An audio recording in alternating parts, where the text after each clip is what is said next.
Żewġ Bulgari ġew ikkundannati 11-il sena ħabs bejniethom wara li nstabu ħatja li kienu jagħmlu parti minn ċirku ta' kriminalità u li fil-mira tagħhom kellhom il-magni tal-ATMs u ma nstabu ħatja wkoll ġew Malta biex jifrodaw bosta persuni.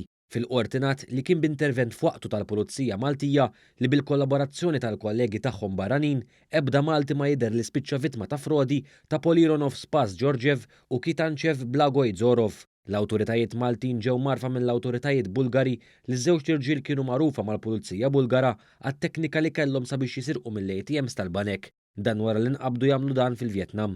Fil-qorti sar magħruf li ż-żewġ Bulgari ġew arrestati mill-Pulizija Maltija f'Lukanda f'San Ġiljan fejn instabu bosta oġġetti li għandhom x'jaqsmu ma' dan ir-reat kriminali.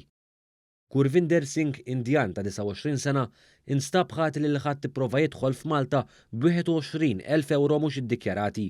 Singh tressaq il-qorti 2 filgħodu fejn ġie multat multa ta' 5,275 euro.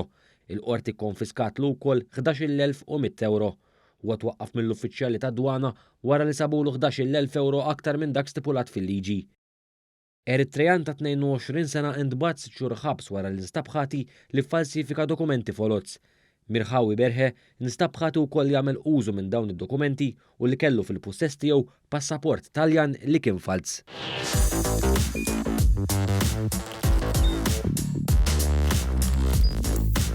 Idħol fuq one.com.mt u hemmhekk tista' tara l-programmi kollha li jxandru fuq One permezz ta' One Play.